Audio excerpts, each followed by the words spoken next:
you start packing up. Yeah, so when I saw you guys coming out of the water, it didn't look like you were in condition to do anything after 20 minutes in freezing water at all, other than get all that stuff off and then sit in a truck with the heat blasting until you got warm again. All right, is there anything else you want to go over before we go to questions on here and see if we have any pertinent questions to the conversation? No, I think that about covers it. All right, let's roll up. We'll see if we have any questions from the Instagram live stream that are pertinent to the conversation. See what everybody has to say, and then we will wrap it up.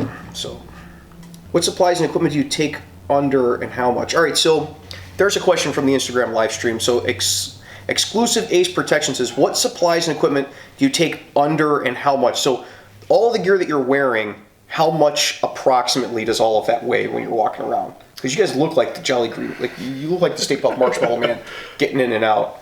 Like approximately. Depending on the systems, you're probably looking at 70 to 80 pounds. Do you guys carry anything with you do you carry a harness with or something to put around the person if you find them to drag them out?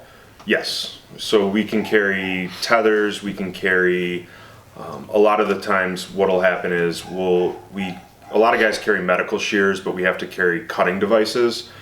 Because if it's an entanglement, you want to make sure that happens. But as far as the actual like first aid supplies, all of that is typically at the surface. Okay. Do you always dive with a buddy? I'm assuming that would be a yes for ice diving. For public safety and for ice, yes. You typically are going to be diving with a buddy for a plethora of reasons. But just to answer the question completely, there are solo diving certifications where recreationally you can dive without a buddy. So that does exist on the recreational world, but in public safety diving, whenever the scenario presents itself, you're going to be diving with a buddy. I mean, because you're doing a job, right? Like right. You drive a car alone, but you don't go to the racetrack alone because that's stupid, right? Like right. You're doing something extra. Kyle Rittenhouse says, how can you tell if there's water flowing under the ice? So that's actually a decent question because some lakes are just kind of creeks that have been dammed up. So is that just something that you're going to have to depend on locals to know if there's water flowing under the ice? Or yeah, so local familiarity with the terrain, familiarity with the seasons, which is why whenever you have an entity that has water on it, you always want to have local basically intel on what that looks like. But one of the other things that we do is before we actually go and start stepping on the ice and cutting holes, is we basically have a big, heavy weighted stick that we can actually check and see how deep the ice is. So before we actually start walking on anything that we believe is ice, we'll actually check and see how thick it is to make sure that we're being safe. All right, so Ace asks, he says, what makes a good diver? So is there a selection process for these rescue diving teams? Because it's not just ice rescue diving, like people are rescue divers, and this is one small subset of what they do. So when they're looking for someone on a rescue diving team, what's like the criterion? What are they looking for? So a lot of these teams are volunteer based. So you go to your regular job and then there's this extra team that gets call outs. So what makes a good diver are the same things that make good firemen, good policemen. But especially when you're going to start doing overhead environments with ropes, the most important thing is the ability to keep a cool head. Because you can get yourself into some pretty tight scenarios, but if you keep a cool head, you have a buddy, you have training, you can get yourself out of it. But what absolutely cannot happen underwater, especially when there's already a person from the public that's a victim, is you can't have somebody that is going to be panicking, that is going to be flying through their air. You have to maintain a cool head and you have to be calm and cool under pressure.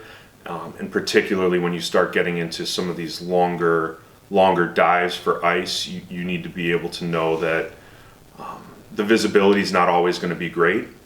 So sometimes you're going to be searching for potentially hours in water where you can barely see your hand in front of your face. And a lot of people have issues with being able to know what's coming and know that it's going to be less than 6 inches from their face, and being able to be calm and use their air accordingly and handle that. Yeah, I saw that you guys, even like the instructors who were safeties in there with the students, like half the time, like every 5 minutes, you'd be like, hey, you're tangled with such and such, because you can't see distance, like to know when you've tangled up with someone else. Like you can see that being pretty stressful. Yes. Jamie asks, how long do you stay under for a maximum?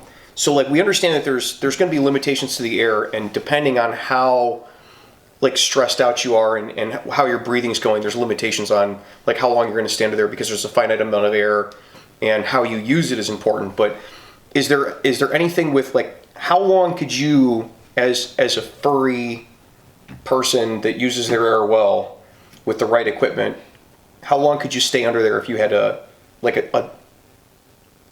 line to the surface where the tank wasn't an issue? Like if you're being fed air from the surface, how long could you stay under and just search before you became ineffective? So I think that's one of those questions that's really kind of person dependent, but there's also a depth concern to that too, because while you're scuba diving, you're actually taking on nitrogen. So you want to make sure that you're diving within the limits. And so the way that used to be taught and can still be taught as a model is with tables. But what all public safety agencies and most current divers use is a dive computer that'll tell you when you've hit your NDL, which is your no decompression limit, which basically means I can go to the surface right now and be able to get out of the water without having to do a decompression obligation. So the answer to that is it depends on depth, and it depends on what you're doing, and it depends on your thermal protection and how long your body is able to handle what you're doing. So from a logistics standpoint, if you've got divers under the water, you don't just have 3 divers then. Correct. You're going to have several people. So like while 3 people are in there, you're going to have another 3 people gearing up. So when they come out, they can go back in. So you never get above the limit of how long you can stay under there, and you can keep the search going. Right, and it also depends on the operation. Sometimes you'll have multiple dive teams operating at the same time, but from different locations based on the intelligence, right? So if it's a matter of do we need to have persistence for how long we need to go, or if it's a matter of speed and how many divers are available, that's going to determine if you have 2 teams going at once, 1 team going at, or in a backup, or how that works, and whether or not you're going to call in other teams. Ace says, for those that don't know the difference between a dry suit and a wetsuit, I think we went over that, right? We went over the dry suit, wetsuit thing. I can talk about it again if you want. All right, he says 3-finger or semi-dry. Semi-dry. All right, so you got to explain that to people. So, all right, Ace says 3-finger or semi-dry in reference to the wetsuit. You apparently know what that is. So the semi-dry, the reason that somebody would choose a wetsuit in a recreational scenario, right? In a public safety scenario, the department is going to be making the purchase.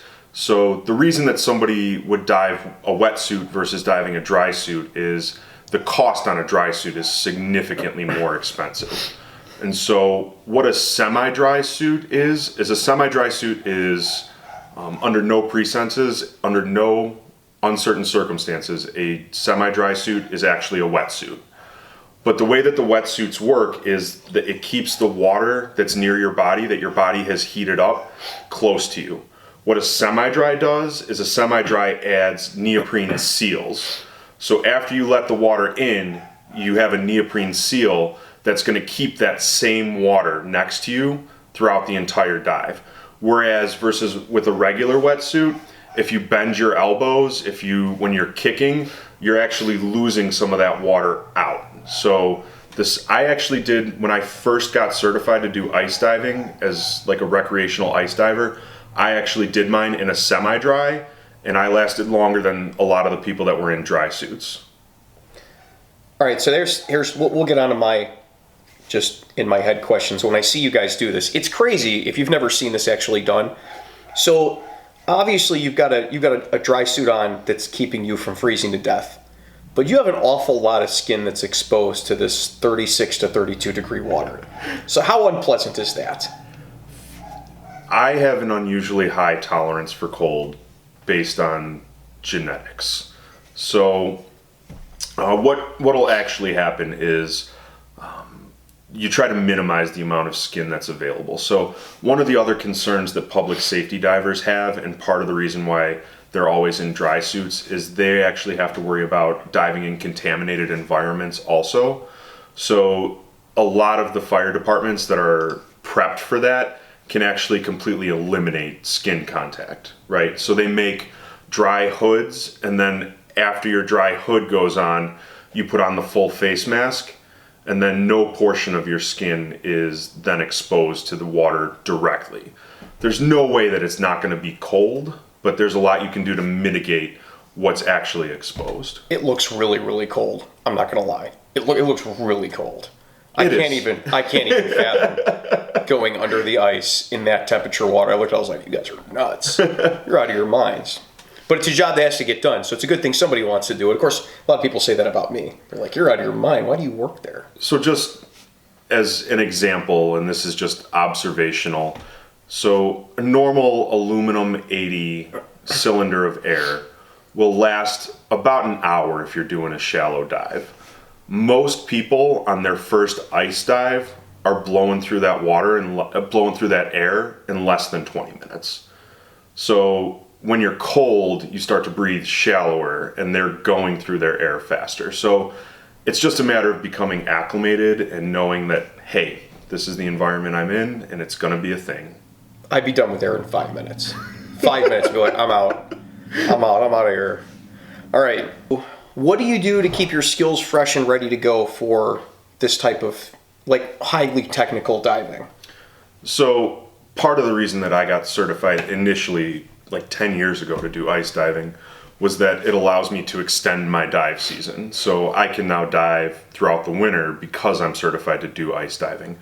But the other thing that I always tell people to do, and I always recommend, is you have to do continuing education, which means you have to take more classes, because if you just are doing the things that you know, then you're going to fall behind. So you always have to take classes. And the other issue that people tend to forget is that it's a perishable skill. So even if you're not necessarily ice diving, you can still put all your gear on and get in the pool and practice your emergency scenarios and your S drills, and making sure that you know how to put all of the equipment together, because that actually, once you're talking about the amount of equipment that we're using, remembering how it all goes together, if you're only doing it when the department is sending you on paid missions and paid training, it becomes difficult, right? So you at least have to put it together on your own time. And it doesn't have to be a lot of time, but you got to be doing it because it is a perishable skill. So like most things, the answers to how do you keep your skills fresh, you just got to do it. And before they did this live I came out for just the ice diving portion where they're actually going under the ice, but they did a bunch of pool time first. Yes. For this class. So they were all geared up in dry suits and everything in a warm pool. Right. That must have also been pleasant. So you get them. Imagine that smell. So one of the things that the practical session for ice diving includes is there's a pool dive, and there's also a few knots you need to know. So you practice the knots, you practice zero visibility situations or low visibility situations, and you also want to make sure that when you're in the dry suit, you want to make sure that you're weighted properly. You don't want to have too much weight or too little weight to make sure that you're comfortable. So there's definitely a practical skill session and a pool session that we do before we go out and run it under ice. So what they're looking for is Boy Scouts that are firemen and have a high tolerance for cold, that also know some good math and have the ability to keep themselves calm like a race car driver? Correct. So that's why there's only like 10 people in the entire South Side doing this. Correct. And they have to be a little crazy too, because you're going underwater, under the ice. Correct. Cool. All right. Well, I want to thank Chris and DJs for letting me come out and videotape and taking time out to just kind of display to you, not to teach you how to do it, but to display to you like what actually is involved with ice diving and why it's important to do it. I learned a whole lot doing it. I learned that I don't want to go ice diving, that's for sure. And that I'm glad there's other people that do, in case me being stupid riding a snowmobile falls through the ice, which with the stuff that I do is not outside the realm of possibility. All right, so thanks a lot. Until next week, you guys be safe and take care of each other. Don't forget there's links down in the description for the company and any other stuff that we talked about on here. So, hey, thanks for watching Free Field Training on YouTube. While you're here, why don't you go check out one of our other videos, or you can head on over to the Patreon and see how you can get your name put on the videos like these fine folks listed over here. There's also some exclusive content on Patreon that just shows you kind of behind the scenes like you're seeing now. We'll see you guys next time.